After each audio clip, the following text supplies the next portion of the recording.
नमस्कार दोस्तों, स्वागत है आप सभी का आपके अपने यूट्यूब चैनल अमन प्रयास जी के जिस पर जैसा कि फ्रेंड्स आज है आपका 4 सितंबर को थर्ड शिफ्ट का भी आपका एसएससी जो एमटीएस का एग्जाम था फ्रेंड्स आपका समाप्त हो गया है। ठीक है, तो आज के इस थर्ड शिफ्ट में आपके जीके जीएस के पोर्शन से क्या क्या प्रश्न पूछे गए हैं उन सभी प्रश्नों को देखेंगे विद एक्स्ट्रा फैक्ट के साथ। ठीक है, तो इतने कम समय में आपके 2500 के 2500 प्रश्न मिल गए हैं, तो इसके लिए आप एक लाइक जरूर कर दीजिएगा, कमेंट भी कीजिएगा, चैनल पे नए होंगे चैनल को सब्सक्राइब भी कर दीजिएगा। ठीक है, पूरे के पूरे 25 प्रश्न हम लोग चर्चा करने वाले हैं। साथ में इस प्रश्न को भेजने का जो श्रेय जाता है आपके बीके राठौर जी को जाता है, पाठक जी को जाता है, एंड खुशबू कुमारी को जाता है, एंड रोशनी डेविड को जाता है। ठीक है, और भी बहुत सारे प्रश्न भेजे हैं, उनका नाम क्लियर नहीं है। तो चलिए हम लोग वीडियो को स्टार्ट करते हैं फ्रेंड्स। बिना किसी तरीके पीडीएफ आपको टेलीग्राम पे मिल जाएगा, टेलीग्राम का लिंक आपको डिस्क्रिप्शन में मिलेगा, तो जाकर वहाँ से ज्वाइन हो जाइएगा। ठीक है, तो देखिए पहला जो प्रश्न आपसे पूछा गया था कि ईरानी कप 2023 से फ्रेंड्स आपका किसने जीता है। ठीक है, तो बात करें ईरानी कप का, तो सबसे पहले तो आपको यह मालूम होना चाहिए कि ईरानी जो कप है वो आखिरकार संबंधित किस खेल से है। ठीक है, तो ये फ्रेंड्स आपका संबंधित है क्रिकेट से। ठीक है, इसको भी याद रख लीजिएगा, कभी ना कभी आपसे पूछा जाएगा कि ईरानी कप आपका किससे संबंधित है, क्रिकेट से। लेकिन आपसे पूछा गया कि ईरानी कप जीता किसने था 2022-23।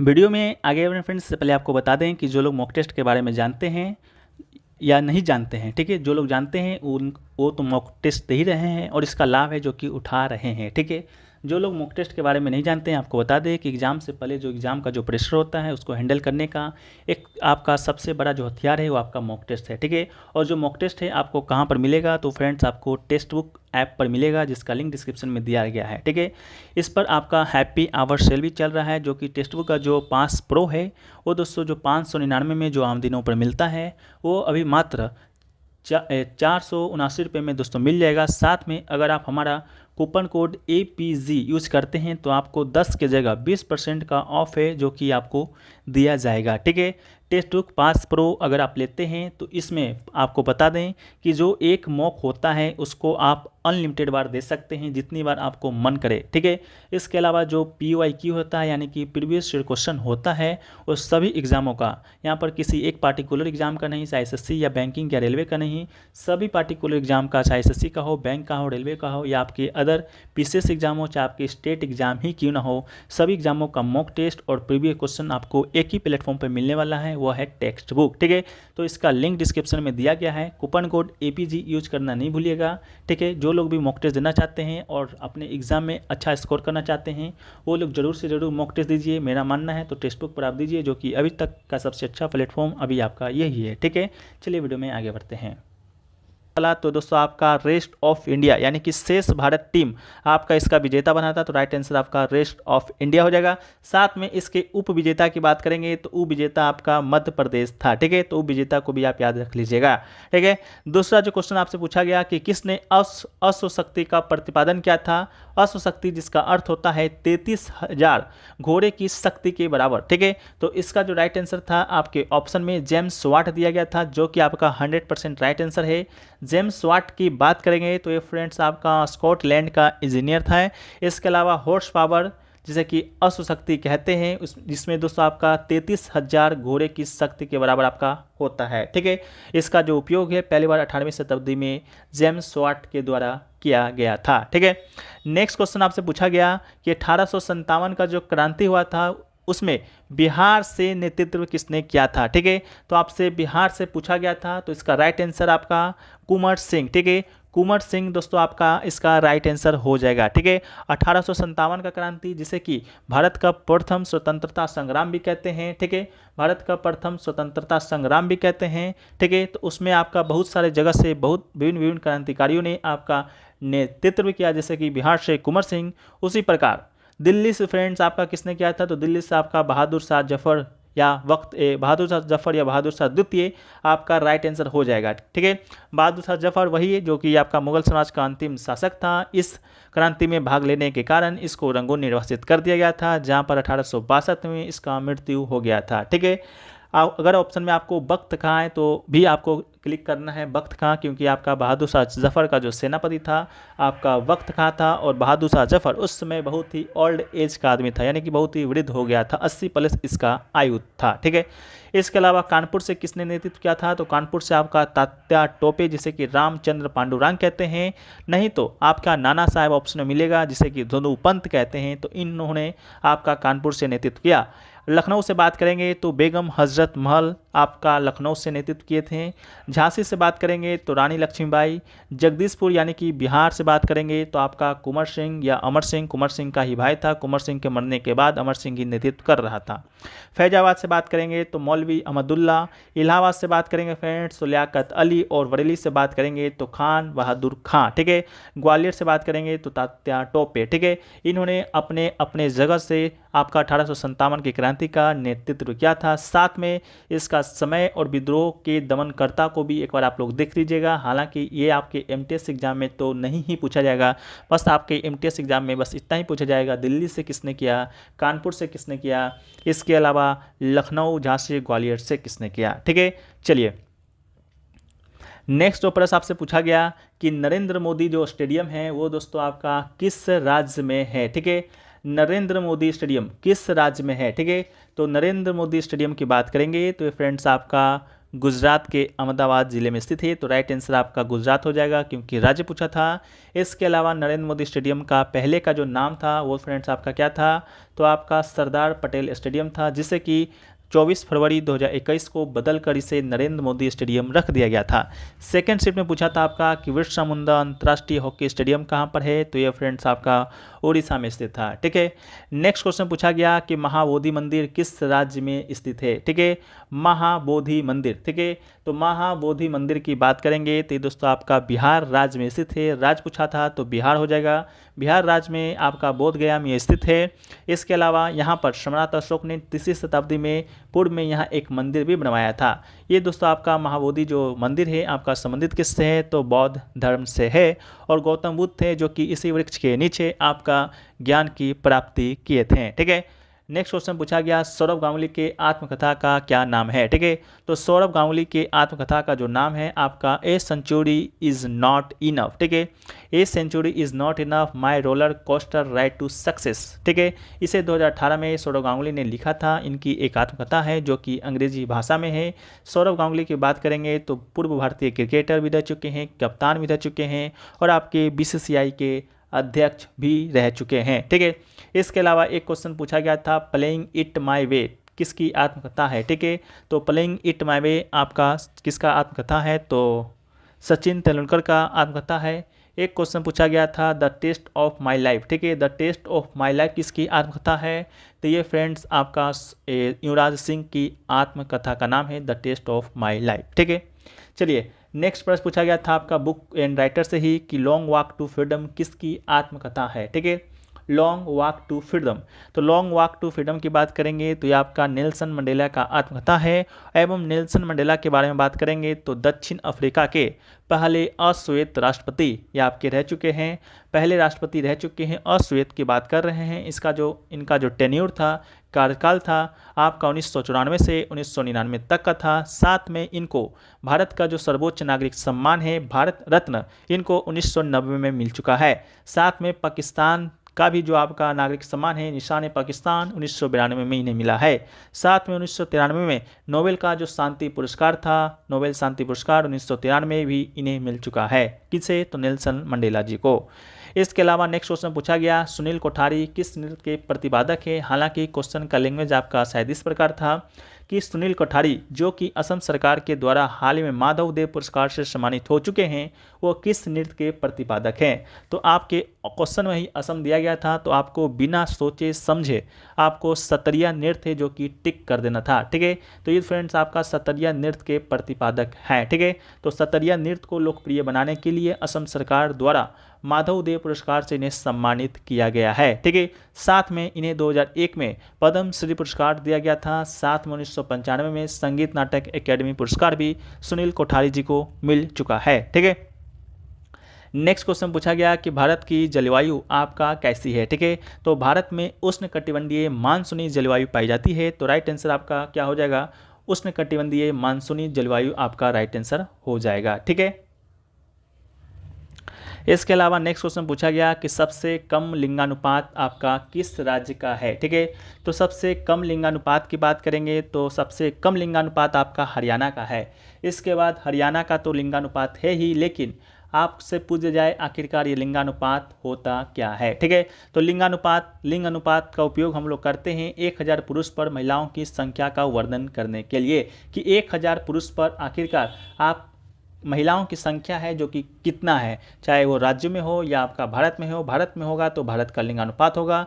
जिस प्रकार भारत का लिंगानुपात की बात करेंगे तो 1000 पुरुष पर आपका 943 महिला है। वहीं पर हरियाणा की बात करेंगे तो 1000 पुरुष पर आपका 877 आपकी महिला हैं। इसके अलावा केंद्र शासित प्रदेश की बात करेंगे तो आपका दमन दीव, केंद्र शासित प्रदेश आपका दमन दीव है, वहाँ का लिंगानुपात सबसे कम है, 618 है ओवरऑल भी। इसके अलावा सबसे ज़्यादा लिंगानुपात आपका केरल का है, 1084 है। केरल के बाद सबसे अधिक लिंगानुपात आपका पुडुचेरी का है, 1038। ठीक है, नेक्स्ट क्वेश्चन पूछा गया आपसे कि 42वां संविधान संशोधन किस वर्ष हुआ था। तो 42वां संविधान संशोधन की बात जब हम लोग करते हैं तो इसका जो संशोधन है वर्ष आपका 1976 में हुआ था। ठीक है, इस संविधान संशोधन को हम लोग लघु संविधान के रूप में जानते हैं। लघु संविधान आखिरकार लघु संविधान के तौर पर जानते क्यों हैं, तो लघु संविधान इसलिए जानते हैं क्योंकि आपका जो 42वां संविधान संशोधन हुआ था 1976 में, इसमें बहुत सारे आपके संवैधानिक संशोधन किए गए थे। ठीक है, जितना आपका संविधान लिखा गया था उसके आधे से ज़्यादा संशोधन इसी में किया गया था। ठीक है, इसलिए इसे हम लोग लघु संविधान कहते हैं। इसमें क्या क्या प्रमुख प्रावधान किए गए थे जो आपके एग्जाम पॉइंट ऑफ व्यू से इंपॉर्टेंट है, उसके बारे में ही हम लोग सिर्फ चर्चा करेंगे। तो पहली बात तो आपका आप लोग मौलिक कर्तव्य के विषय में बहुत बार जानते होंगे, बहुत सारे शिफ्टों में यह प्रश्न न जाने कितने बार आ चुका है। तो जो आपका मौलिक कर्तव्य देखते हैं वर्तमान में 11, उसमें से 10 मौलिक कर्तव्य आपका इसी संविधान संशोधन के तहत जोड़ा गया था। अनुच्छेद 51 क में रखा गया था, भाग 4 के क में, यानी कि 4A भाग 51 है। ठीक है, इसमें आपका मौलिक कर्तव्य है जो कि जोड़ा गया था स्वर्ण सिंह समिति के सिफारिश पर। ठीक है, इसके अलावा आपका जो प्रस्तावना है, ठीक है, हम भारत के लोग से शुरू होता है प्रस्तावना, जो कि आप एनसीईआरटी बुक अगर पढ़ते होंगे तो उसके पहले या सेकंड पेज पे वो प्रस्तावना आपको दिखा रहता है। ठीक है, तो उस प्रस्तावना में एकमात्र संशोधन अभी तक जितना भी आपका 76 साल हुआ है उसमें से मात्र एक बार उसमें संशोधन किया गया था, वही आपका 1976 में। उसमें 3 नए शब्द जोड़े गए थे। वो 3 नए शब्द कौन कौन से हैं, तो समाजवादी, धर्मनिरपेक्ष और अखंडता। ये भी न जाने कितने बार आपके एग्जाम में आ चुका है कि इनमें से कौन सा शब्द आपके 42वां संविधान संशोधन के माध्यम से जोड़ा गया था। ठीक है, तो इसको भी याद रख लीजिएगा। नेक्स्ट क्वेश्चन पूछा गया कि ग्रैमी अवार्ड विजेता पहली महिला कौन है। पहली महिला पूछा गया था, तो तानवी शाह इसका आपका राइट आंसर हो जाएगा। तानवी शाह ग्रैमी जीतने वाली पहली भारतीय महिला हैं। इसके अलावा इनका जो जन्म है 1 दिसंबर 1985 को तमिलनाडु भारत में होता है। उन्होंने बहुत सारे गाने गाए थे, जैसे कि तमिल में भी, हिंदी में भी और आपके तेलुगु में भी। ठीक है, नेक्स्ट क्वेश्चन पूछा गया था केरल और कर्नाटक में जो आपका मानसून वर्षा होता है उसे हम लोग क्या कहते हैं। ठीक है, तो केरल और आपका जो कर्नाटक में जो आपका मानसून वर्षा होता है उसे हम लोग मैंगो शावर्स यानी आम्र वर्षा कहते हैं। ठीक है, यह केरल में कर्नाटक के तटीय क्षेत्रों में गर्मियों के अंत में होने वाली मानसून से पहले की वर्षा होती है। इन्हें आम्र वर्षा के रूप में जाना जाता है। आमों के जल्दी पकने में सहायता करने के कारण इन वर्षा को आम्र वर्षा के रूप में जानते हैं। इन वर्षा को अप्रैल वर्षा, ग्रीष्म वर्षा के रूप में भी जाना जाता है। नेक्स्ट क्वेश्चन पूछा गया कि डांडिया राजगोंड जनजाति के द्वारा दिवाली में कौन सा नृत्य है जो कि किया जाता है। ठीक है, ऑप्शन में आपका राउत नाच दिया गया था, जो कि आपका छत्तीसगढ़ का ये आपका लोक नृत्य है। यह आपका राउत नाच, जिसे राउत नाच या राउत नृत्य भी कहते हैं, यादव समुदाय के द्वारा दीपावली पर किया जाने वाला पारंपरिक नृत्य है। ठीक है, नेक्स्ट क्वेश्चन पूछा गया कि जादूगरनी का नृत्य किसे कहा जाता है या किस नृत्य को कहा जाता है जादूगरनी का नृत्य। ठीक है, तो इसका जो राइट आंसर फ्रेंड्स आपका हो जाएगा वो आपका हो जाएगा मोहिनी अट्टम। ठीक है, मोहिनी अट्टम को दोस्तों हम लोग जादूगरनी का नृत्य भी कहते हैं। ठीक है, तो आपका राइट आंसर नृत्य भी हो जाएगा। इसके आगे भी थोड़ा सा 1-2 वर्ड था वो अभी मिल नहीं रहा है कि ठीक है, तो मोहिनी अट्टम जिसका शाब्दिक अर्थ होता है मोनी के रूप में है, जो कि हिंदू पौराणिक कथाओं की दिव्य जादूगरनी है।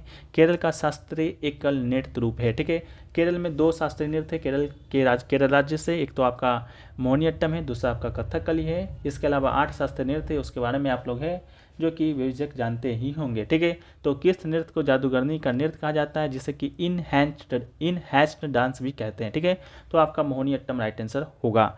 नेक्स्ट है कि ISS जूनियर 2023 में भारत ने कितना स्वर्ण पदक जीता है। ठीक है, स्वर्ण पदक पूछा गया था या पदक पूछा गया था, आप लोग कमेंट सेक्शन में बताइएगा। हम लोग इसको पूरे ISSF जूनियर 2023 को ही चर्चा कर लेते हैं। ठीक है, तो देखिए अगर आपसे पदक पूछा गया होगा तो आपका हाँ गोल्ड ही पूछा गया था फ्रेंड्स। ठीक है, तो गोल्ड अगर आपसे पूछा गया होगा तो गोल्ड मात्र 6 ही भारत ने जीता है, राइट आंसर 6 हो जाएगा। लेकिन अगर आपसे टोटल पदक पूछा जाता तो टोटल पदक भारत ने 17 जीता था। यह आपका ISS जूनियर वर्ल्ड चैंपियनशिप 2023 हुआ कहाँ पर था, तो रिपब्लिक ऑफ कोरिया के चांगवोन शूटिंग रेंज में आयोजित किया गया था 16 से 24 जुलाई के बीच में। ठीक है, इसमें जो टॉप पर रहा था वो आपका चीन रहा था, जिसने 12 स्वर्ण जीता था, 9 रजत, 7 कांस्य, टोटल 28 पदक। इसके अलावा भारत ने 17, जिसमें से 6 स्वर्ण पदक था, 6 रजत था और 5 आपका कांस्य पदक था। तीसरा पे आपका यूक्रेन था, चौथा पे कजाकिस्तान था, पांचवा पे आपका इटली था। ठीक है, नेक्स्ट क्वेश्चन पूछा गया कि जगन्नाथ मेला है जो कि कहाँ लगता है। ऑप्शन में आपका उड़ीसा का मात्र एक ही नाम दिया गया था जो कि कटक था। ठीक है, तो इसका राइट आंसर आपका कटक हो जाएगा। ठीक है, कटक जिला है उड़ीसा का। ऐसे तो उड़ीसा का जिला आपका पुरी भी है, तो वहाँ पर आपका जगन्नाथ मेला लगता है, लेकिन आपके ऑप्शन में पुरी नहीं दिया गया था, में भी आपका कटक दिया गया था, अलवर दिया गया था, अजमेर दिया गया था, तो कटक इसका राइट आंसर हो जाएगा। ठीक है, यह आपका हर साल आषाढ़ माह जो कि हिंदू कैलेंडर के अनुसार आता है, आपका भव्य रथ यात्रा का आयोजन किया जाता है और मेला आपका वहीं पर लगता है।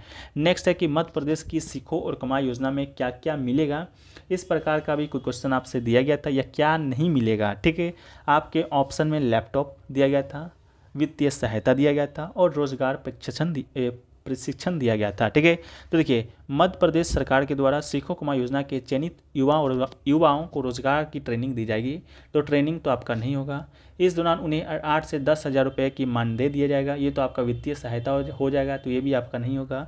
इस योजना के तहत 1 महीने की ट्रेनिंग के बाद युवाओं को राज्य शासन की ओर से स्टाइपेंड दिया जाएगा, जो योग्यता अनुसार अलग अलग बर्मी उत्तीर्ण को 8,000 स्टाइपेंड मिलेगा। ठीक है, तो लैपटॉप शायद आपका इसका राइट आंसर हो जाएगा, जो कि आपके ऑप्शन में दिया गया था। नेक्स्ट आपका 19वां क्वेश्चन आपका है कि 1935 के भारत शासन अधिनियम से संबंधित आपसे एक कथन दिया गया था और पूछा गया था कि इनमें से कौन सा कथन आपका सही है या आपका गलत है। ठीक है, तो देखिए पहला तो कथन आपका दिया गया था कि यह अधिनियम भारत और बर्मा पर अलग अलग खंडों में विभक्त के लिए आया था। यह अधिनियम ब्रिटिश सरकार के द्वारा लाया गया था। ठीक है, तो यह आपका ब्रिटिश सरकार के द्वारा भी लाया गया था और भारत और बर्मा को अलग करने के लिए भी ये लाया गया था। बाकी के 2 ऑप्शन और नहीं मिले हैं। बाकी 1935 के भारत शासन अधिनियम के बारे में हम लोग पढ़ लेते हैं। ठीक है, तो वर्तमान जो आपका संविधान है उसका जो प्रमुख स्रोत है आपका 1935 के अधिनियम से ही लिया गया है। इसके अलावा भारत में सर्वप्रथम संघीय शासन प्रणाली की जो नींव रखी थी आपका भारत शासन अधिनियम 1935 के द्वारा ही रखा गया था। संघ की 2 इकाई थी, ब्रिटिश भारत प्रांत और देशी रियासतें। इसके अलावा संघीय व्यवस्था कभी अस्तित्व में नहीं था, क्योंकि देशी रियासतों ने इसमें शामिल होने से मना कर दिया था। अवशिष्ट शक्तियां जो था उसकी जो आपकी कानून बनाने का जो अधिकार था आपको वायसराय को दे दिया गया था, अभी वर्तमान में भारत के संसद के पास है। इसके अलावा इस अधिनियम के तहत केंद्र राज्यों के बीच शक्तियों का बंटवारा किया गया था।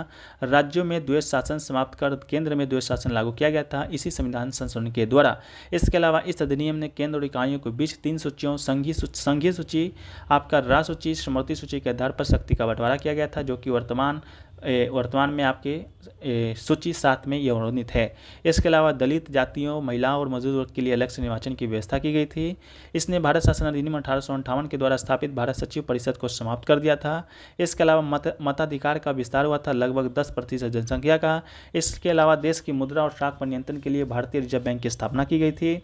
इसके अलावा भारत शासन अधिनियम 1935 के प्रावधानों के अनुरूप 1937 में वर्मा को भारत से अलग कर दिया गया था, जो कि आपका ऑप्शन में दिया गया था। संघ लोक सेवा आयोग, प्रांतीय सेवा आयोग तथा 2 या अधिक राज्यों के लिए संयुक्त सेवा आयोग का गठन किया गया था। इसके अलावा इसके तहत 1937 में संघीय न्यायालय की स्थापना की गई थी। ठीक है, तो ये सभी प्रावधान आपके 1935 से संबंधित है। इसके अनुसार ही अपना जो ऑप्शन आया होगा उसको सही कर लीजिएगा। नेक्स्ट क्वेश्चन आपसे पूछा गया कि जो पैराथायराइड की कमी से शरीर में कैल्शियम की कमी होती है, इस स्थिति को क्या कहते हैं। ठीक है, तो इस स्थिति को हम लोग कहते हैं हाइपोकैल्सीमिया। ठीक है, हाइपोकैल्सीमिया कहते हैं, तो इसका राइट आंसर हो जाएगा। ठीक है, जब आपके रक्त में पैराथायराइड हार्मोन PTH का स्तर कम होता है तो यह आपके रक्त में कैल्शियम के निम्न स्तर यानी कि हाइपोकैल्सीमिया और आपके रक्त में फास्फोरस के उच्च स्तर पर हाइपोपरफोस्टेमिया का कारण बनता है, जो कि कुछ लक्षणों और स्वास्थ्य स्थितियों का कारण बनता है। ठीक है, तो कैल्शियम का पूछा गया था, तो हाइपोकैल्सीमिया इसका राइट आंसर होगा। नेक्स्ट है कि निम्न में से कौन सा संगीतकार पश्चिम बंगाल से संबंधित है, तो इसका राइट आंसर आपका बप्पी लहरी इसका राइट आंसर हो जाएगा। ठीक है, इसमें आपका ओपी नायर दिया गया था, जिनका जन्म आपका लाहौर में हुआ था, मृत्यु आपका महाराष्ट्र में हुआ था। इनमें से आपका जो संगीतकार है पश्चिम बंगाल का वो बप्पी लहरी हैं, जो कि इनका जन्म जलपाईगुड़ी में हुआ था, जो कि पश्चिम बंगाल में ही पड़ता है।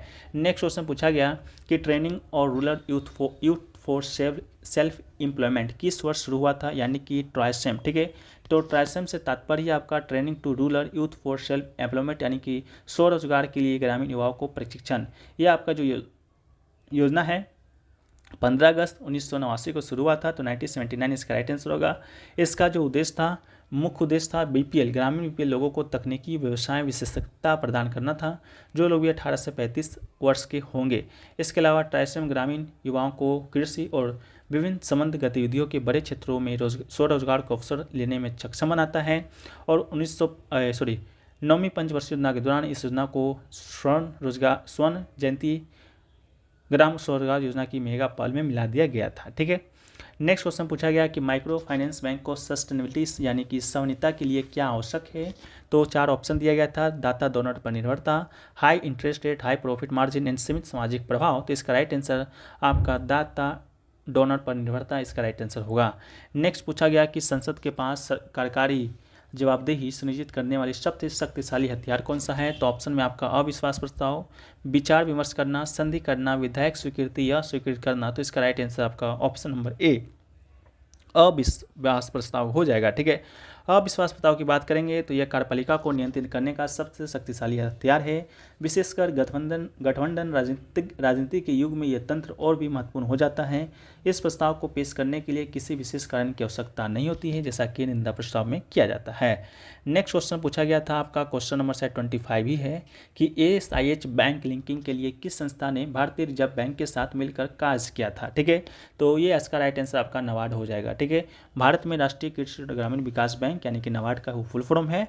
आपका फरवरी 1992 में स्वयं सहायता समूह यानी कि HSG बैंक लिंकेज कार्यक्रम का अपना पायलट चरण शुरू किया था, तो नाबार्ड इसका राइट आंसर हो जाएगा। ठीक है, तो ये फ्रेंड्स आपका टोटल 25 प्रश्न आपके रहे। आपका कितना सही हुआ 25 में से आप कमेंट सेक्शन में बता सकते हैं। ठीक है, अगर वीडियो आपको पसंद आया है तो वीडियो को लाइक कर दीजिएगा। 25 क्वेश्चन हमने आपके साथ डिस्कस किया है, तो इसके लिए एक लाइक तो ज़रूर बनता है। ठीक है, चलिए मिलते हैं हम लोग नेक्स्ट वीडियो में। जब तक के लिए जय हिंद, जय भारत, वंदे मातरम।